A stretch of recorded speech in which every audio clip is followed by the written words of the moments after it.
Hey there. Excuse me. Are you wondering how to share just the right amount of content to help your potential buyer decide to buy without giving away the farm?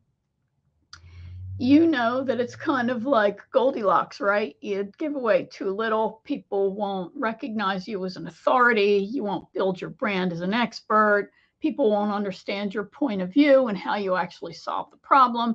Give away too much, you have done what my coach Molly Mahoney calls cannibalizing your content. And now maybe you have given away so much value that you think no one is going to buy. So, how do you find that Goldilocks amount of content that's just right, that helps people take action, but doesn't give away the farm, as one of my clients asked? I actually get asked this question fairly frequently. There are lots of people who worry about this and wonder. I've had clients tell me they didn't want to give out any content. They just wanted to have a basic brochure website or an actual brochure that just kind of beat their chest about them and how fabulous they are. And that might have worked ages ago, but it doesn't cut the mustard anymore. So let me turn off my video, my camera. What am I talking about? My phone here. 1 second. All right, incorrect pin. Okay, so turn down the volume. All right, so sorry about that. So my name's Winnie Anderson. I am a content designer and consultant, and I work with service-based businesses. I help them nail their message. I help them create powerful content that pre-sells them and attracts buyers, helps them, those buyers, navigate their buying journey, and helps them decide to buy faster and easier. And in this video, I am going to answer this question: how do you create content that is just enough and does not give away the farm? So we're going to go ahead and dive in. You know how this works, of course. If you have questions, feel free to ask. You may, if you come in live, you might see the link to StreamYard, asking you to click that link to give StreamYard access to your Facebook profile. I'm recording this on Facebook primarily. And all that means is when you click the link, it lets me see in my StreamYard dashboard your name and your face. So that's the only access that you're giving it to. Makes it easier for me to talk to you if you're here live. So, all right. And of course, ask questions as they pop into your head. And if you're watching this on replay, you know, if you ask questions, I will circle back and I will respond. So, at a recent laser coaching session with my Next Big Leap coaching group, I had a client ask this great question, and I thought, you know what? I am going to go ahead and I'm going to answer that question here. So the question she asked was, how do I create content that is just enough and doesn't give away the farm? So it really is a great question, and I really do get this one fairly often. So what's actually behind that question? There's some common fears. And one is that fear that people are going to consume your content and not buy from you. So you're going to have wasted that effort. I got news for you. That person was never going to buy anyway. There's also the fear that if, and I've heard this, that my competitors will get this information and they'll have some kind of like magical knowledge of me and be able to beat you in the competition for clients. So do you hear how there's fear there, and there's this mindset where you're competing for a limited number of resources? That is really closed-minded thinking. Recognize that, there's an unlimited number of clients out there for everybody. There's plenty of clients for everyone, and you want to work with just the right clients. No matter how big or small your business is, you want to have great clients who are eager to work with you and who are going to take the actions to implement your solution in their life or their business. So you want to really constantly check your mindset and make sure that you're in a good place for for approaching your content to begin with. So the number one thing that I would say to you is that, first of all, is get in the right mindset. What you're trying to do is to share compelling content that's powerful, that works to guide your buyers through their buying journey. Notice I did not say convinces your buyers to buy, because we're not convincing, we're not converting. Yes, conversion is a language of business, and it's part of tracking your statistics and things like that about what happens when you make offers to people. But really, we're focusing on helping people decide to buy.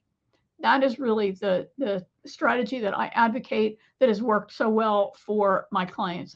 The better information you can give people, the better decisions they're going to be able to make, and the faster they're going to be able to make those decisions, and the easier they're going to make them.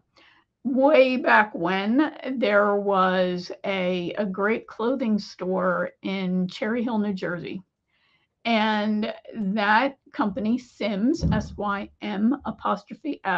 had the greatest tagline in the history of advertising, in my opinion. And it was, "An educated consumer is our best customer." That is so true. They sold designer clothing, suits, and all sorts of things, but they were high-end designers. I mean, you'd go in and find a suit from Prada. But so what they were talking about was, they weren't selling discount clothing. They were selling designer clothing at a reduced price. So they didn't consider themselves an outlet. There was never anything damaged in there. So they wanted people to come in and pay $200 and know they got a deal, because that suit maybe sells for $1,200, right? So an educated consumer is our best customer. That is true for all of us. So you're really focusing on educating people to help them decide to buy and help them make the best decision for them. It is just a better place, a better position to occupy, and a better place to come from. So and of course, I have notes here in front of me. I have notes down here, and I have my second monitor over there. So I'll be looking all around, and as I do my best to share this information with you. I'm going to give you my best tips. I'm not going to hold things back. These are things I actually tell my clients to do, and I help them embrace them. This is my philosophy. It's the approach that I've taken with the clients that I have worked with, both as a brand and content strategist when I worked at an agency, and I still apply these strategies out on my own. So the first thing that you need to do is, and you probably guessed this, is to be truly client focused and not ego focused. You want to do that by reflecting on what is your intention for yourself and what is your intention for the consumer of this content, right? There's an outcome that you want this piece of content to have, and it's not to sell something, right? Unless you're creating a sales page on your website, you're not trying to sell somebody. You're trying to educate them so they take the next step in their buying journey. So when you embrace client-focused marketing, you really embrace pre-selling as a strategy, as a content strategy, and you can position yourself as a solution provider, not as a salesperson. So let's go ahead and we're going to dive in. The next thing that you want to do is to understand the information that the buyer is looking for. So they have an immediate problem. There is something they want to know, or they're down the road thinkers and they know there is something that they're planning for, and they're doing their research now, right? Maybe they have a trip, or they're going to be replacing their software and they're getting a new CRM. What is going to be the best one for them? And this is a big company and they're doing their research. It's a big decision, right? So you want to think about why they're looking for information, and then what's the nature of your solution. Know that you're a professional at what you do. You run a business. So there is no way possible for you to give them so much information that they're just going to go out and do it themselves. What are they going to do? Start a company? It's just not going to happen, right?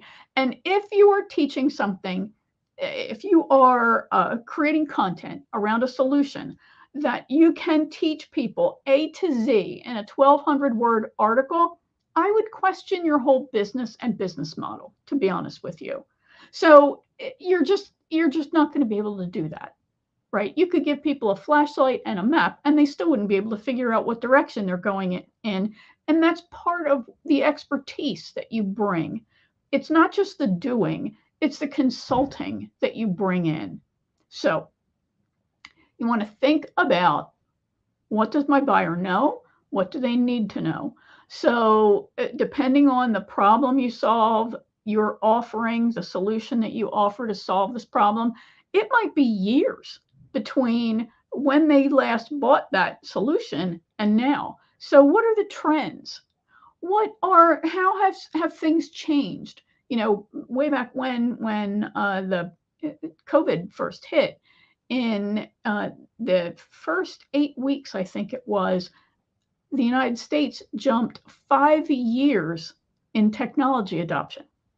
So, wow, things are different, right? So, and now a couple of years have gone by, so more leaps ahead. So you want to think about when's the last time they made that purchase and what is now. So some things you could talk about that show that you're up on things, that you're current. What are the trends? How have things changed? What do they need to consider now, right? How have prices increased? So those are all things that just people are interested in knowing and aren't going to know because of the difference in the time period of when they last made that purchase.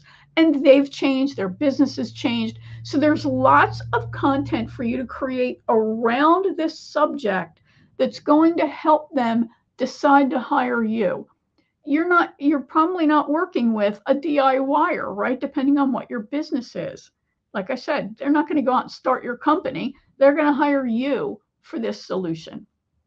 So you want to help them understand things like first of all, you want to understand why they're going to be making this change. Are they looking to solve a problem that they've had for a while, or that just arose? Why did the problem arise? And why do they want to change from their current solution provider, which could be something maybe they've done in-house and now they're ready for an outside provider. Maybe they've just been limping along, and ignoring the problem, and now it's come to a head. What would make it come to a head for them? So really you have to understand them, and you have to understand their problem or their current situation. Next is you really want to think about the impact of the problem and why they need to take action to solve it now. That's part of helping them recognize this is not a problem that they can ignore. Every time they ignore it, this makes something else over here worse. So that's all part of content that you can create that educates them. The five impacts, I'm making this up, obviously, the 5 impacts that that X problem has on your life.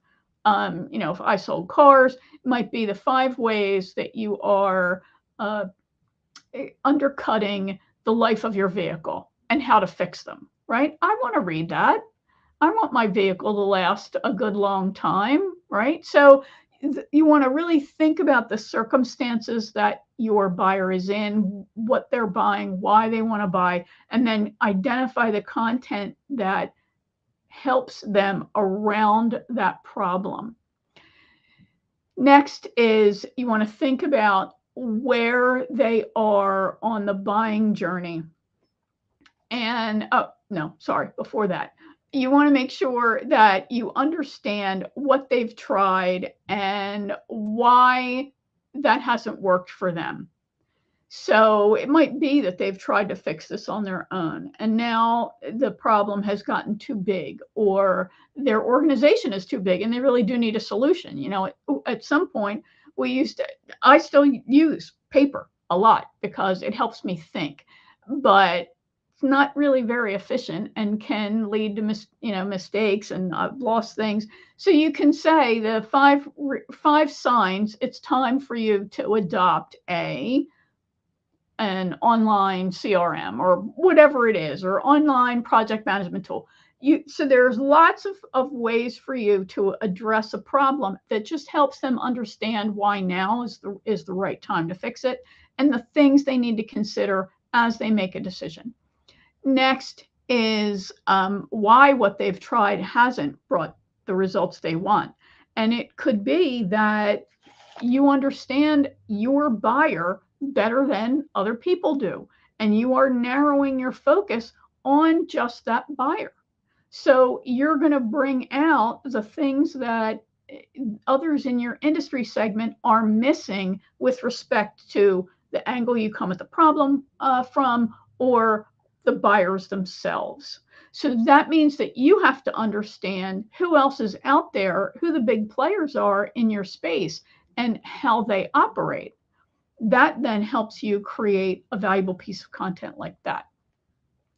Next is you really want to also think about the results that your buyer wants, the outcome that they want, right? Where are they? What do they have? And what are they aspiring to have?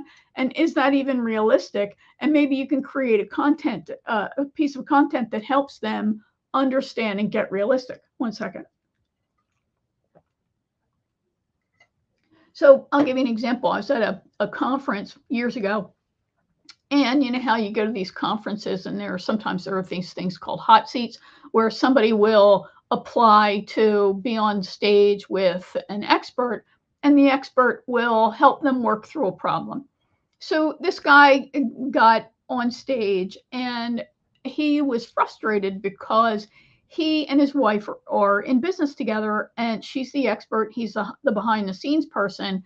And so they're doing a webinar, and it was their first webinar, and they had 100 people online, only 100 people, and they only had 30 people decide to buy. Now, he's telling this story and he's visibly, irritated by this. And we're sitting there with our jaws open because I don't know about you, I would love to have 100 people on a webinar and have 30 of them decide to buy.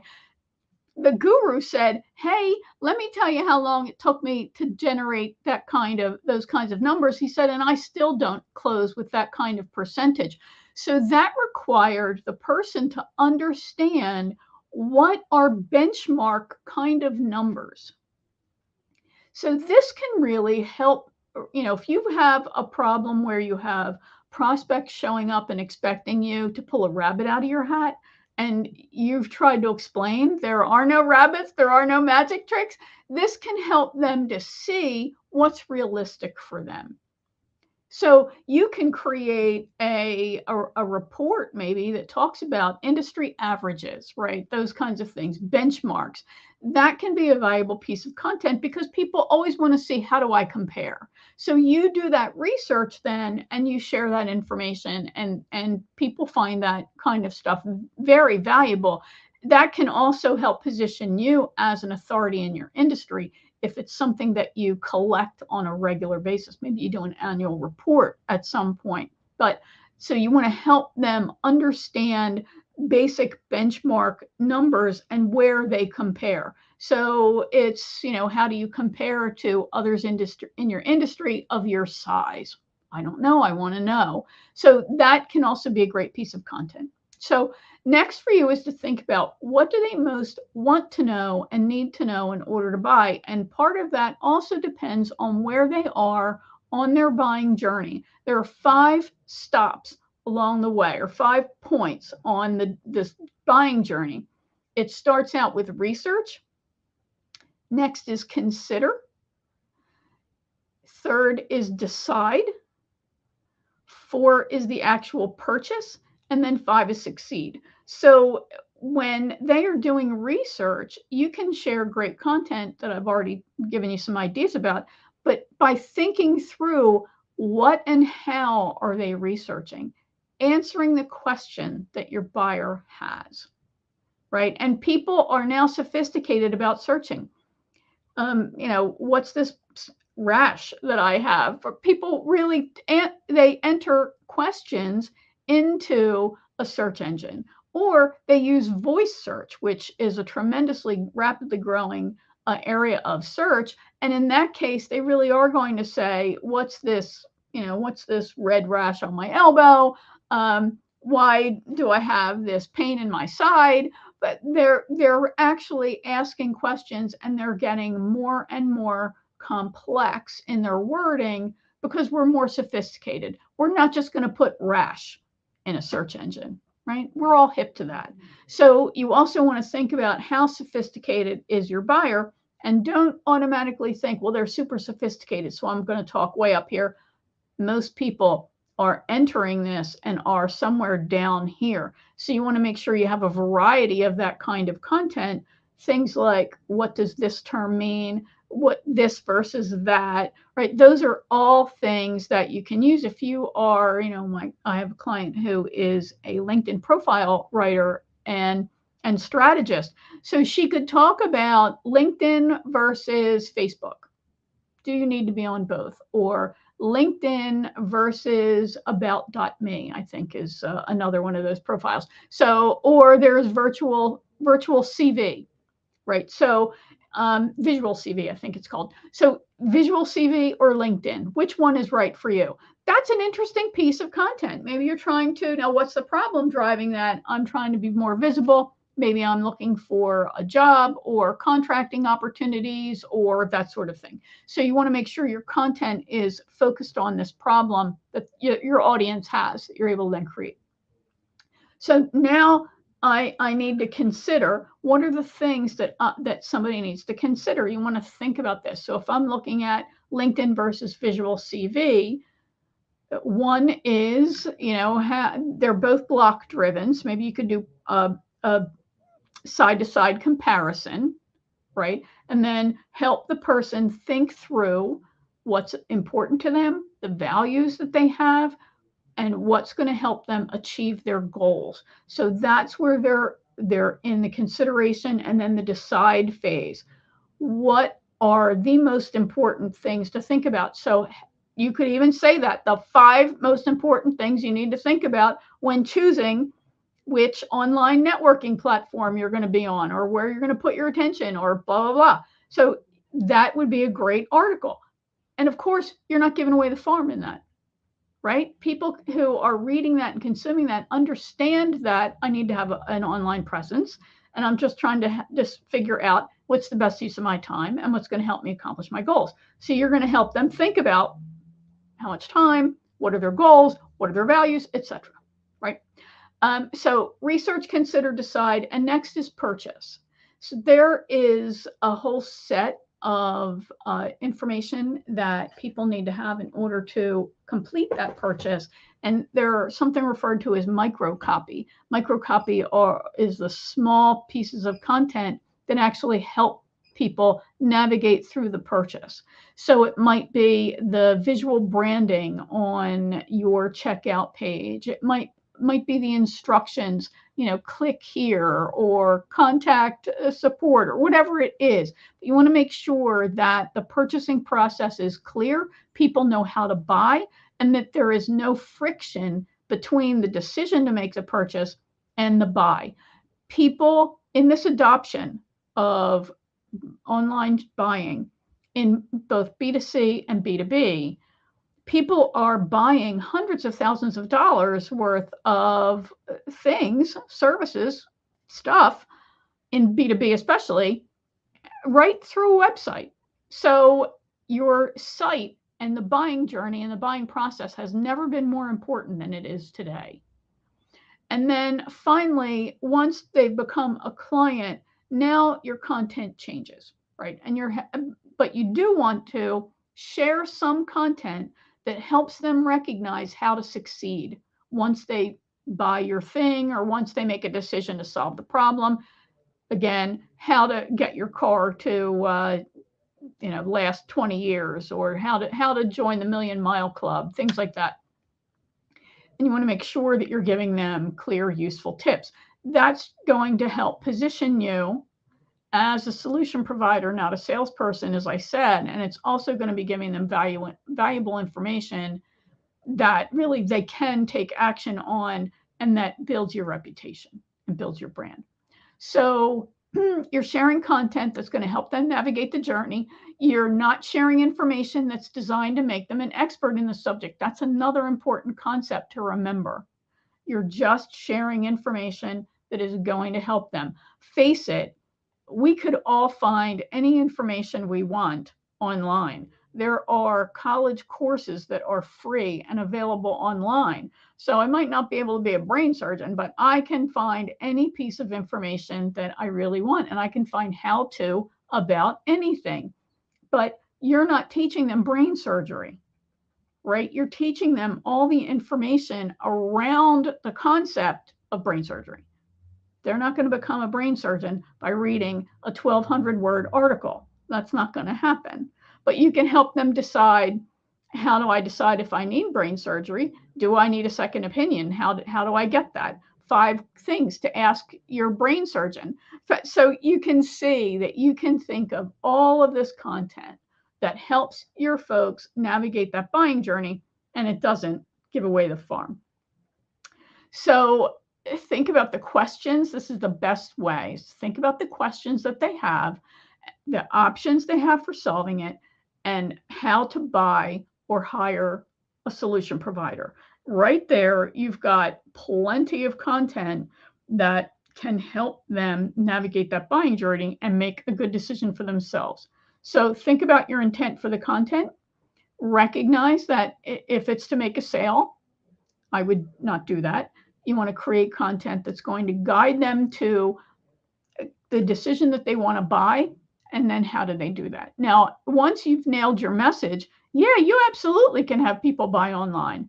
Don't try to rope people into a conversation if they don't need to, right? So you really want to think about, have I nailed my message? Is this working? Is this producing the results I want? And then how can I help my buyers who want to buy without talking to anybody?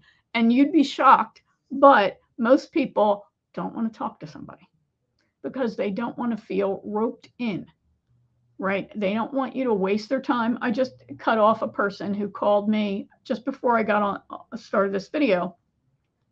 I only picked up the phone because I thought it might be a friend of mine. They were calling from the same state. So I answered the phone, and this person this is obviously a sales call, and he's just babbling without any point. And he says, can I ask you what kind of business you're in? And I said, no, as a matter of fact, you can't. If you're going to make a sales call, you're going to cold call me. How dare you not do the most basic research and know, why are you even calling me? Right? Nobody wants to waste time with people like that. And we carry that emotional baggage around with us. So you've got to prove to your potential buyer that you're not like that. That you really are about giving valuable information, you respect their time, and that if they want to just buy right from the website, God bless them. Most people are probably going to want some level of interaction and maybe some kind of conversation just to feel good about the purchase. Depends on, of course, the nature of what it is that you're selling them. If you're buying a car, I know you don't want to talk to anybody. I don't want to talk to anybody, and I don't need to talk to anybody when I'm going to buy a car. So you're helping them understand their problem, understand their options for solving it, and understanding how to choose it. So you're going to think about, really, there are big categories of questions, and I've talked about these before. There are FAQs, frequently asked questions, like the one that started this video, how do I create content without giving away the farm? There's a should ask question, right? An SAQ, and a should ask question is, how do I come up with content that my potential buyers really want to consume? Right, that would be a should ask question. And then WAQ, the want to ask question, those are the questions that people really do want the answer to, but they're unlikely to actually come out and ask you. And these are things like, what do you charge? And how do you charge? How do you come up with this price? So I once created a sales kit, and it had, in addition to the kit itself, it was a beautiful piece of sales tool. But it came with a cover letter that I had written. And after the first, thank you for allowing us to quote on your roofing project, the next paragraph said, I want you to know that we are never going to be the lowest price. roofers out there. And here's why. And it went on to explain and list all of the things that basically a business has to pay for. And I said, I pay my workers a living wage. I provide benefits, including insurance. I buy excellent equipment so they have reliable trucks to drive to job sites. I provide, all of this stuff. I buy first quality products. I never sell, this brand that is less than. So you always choose between an A level and a B level. So this is helping him educate his buyer about what goes into pricing. So maybe you custom quote, right? And I respect that. I do too, to a degree, but there's a bottom, there's a minimum that you charge. So everything starts at X, and then here are the other things that could impact the cost. This helps people start getting in their head, okay, I can do this. You don't want people to get into a conversation with you if they know they really can't do it. And you don't want people to feel badly about stretching themselves. It's terrible energy, and it's not a good place to be. You just don't do it. So this is why I believe a big trend moving forward is that you're going to see transparent pricing, and you're going to see more and more sites where companies put their prices right on their website. Because why not? So anyway, all right, so there you have it. You have content to create that it's around the buying journey. You have content to create around the questions that they have that they aren't really going to ask you outright, but they would love to know the answer to. They'll want to ask questions. You're going to understand where the buyer is on the buying journey and what they need at each point, and then give them that content. So you're not necessarily going to say, how to fix this thing under your sink. Now you could, if you're a plumber, you could say, hey, here's a little video and here's the how-to. And you know what? That then solves the DIYer. They turn to you, and then when they have a bigger project that they don't want to deal with, well, they're going to hire you. So it comes down to strategy and recognizing that there at some point a DIYer might say, you know what, I'm ready now to hire somebody else. We all cobble together a solution, and then as our business grows, as our life evolves, we then get ready for a bigger solution. So you can tell somebody how to do it. You can give them a flashlight and a map, and they're still not going to go. They're going to want somebody to solve the problem for them at some point and hire them. So hope that has been helpful. Hope you are ready to create content that positions you and pre-sells you, helps your buyer decide to buy. Ask any questions that you have about this information, about the process. If you would like more information about FAQ, SAQs, that kind of thing, I've done other videos. I'm happy to share the link right to that video for you. And if you would like to talk about your selling and your marketing and sales process and how you can create a pre-selling strategy, drop me a line. Happy to answer any questions about how we could possibly work together to solve your marketing and sales problems so you are positioning and pre-selling yourself for great clients. All right, I got to run. Have a great rest of the day. Hope this has been useful, and I'll catch up with you again. My name is Winnie Anderson. I am a content designer and strategist and consultant, and I work with service-based businesses to help them nail their message and get out content that helps pre-sell them so their buyers decide to buy, no selling involved. All right, bye for now.